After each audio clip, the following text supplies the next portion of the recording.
গাজায় ৬০ দিনের অস্থায়ী যুদ্ধবিরতির প্রয়োজনীয় শর্তে রাজি হয়েছে ইসরায়েল। বুধবার ২ জুলাই এ তথ্য জানান মার্কিন প্রেসিডেন্ট ডোনাল্ড ট্রাম্প। এছাড়া এই অস্থায়ী যুদ্ধবিরতি চলাকালীন সব পক্ষের সঙ্গে মধ্যস্থতা করে স্থায়ীভাবে যুদ্ধ বন্ধের প্রতিশ্রুতি দিয়েছেন তিনি।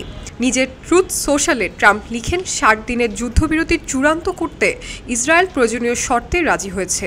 এ সময় যুদ্ধ স্থায়ীভাবে বন্ধে আমরা সব পক্ষের সঙ্গে কাজ করব। তিনি লিখেন, কাতারি ও মিশরীয়রা শান্তি আনয়নে অনেক কষ্ট করেছে, তারা এটির চূড়ান্ত প্রস্তাব দেবে।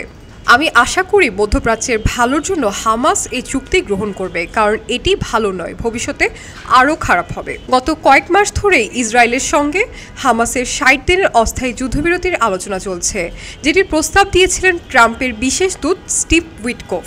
ট্রাম্প সম্ভবত ওই প্রস্তাবটিকেই ইঙ্গিত করেছেন। তবে এই প্রস্তাবের আলোচনা থমকে ছিল দীর্ঘদিন, কারণ দখলদার ইসরায়েল এই অস্থায়ী যুদ্ধবিরতির পর গাজায় আবারও হামলা চালানোর সুযোগ রাখতে চায়।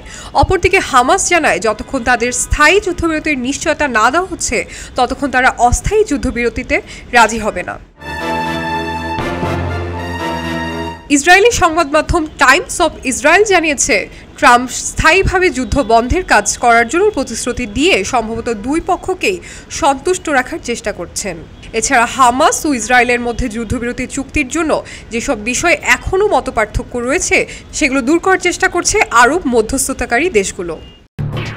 এলো খবরের কাগজ, নিখাত, নির্ভীক, নিরপেক্ষ।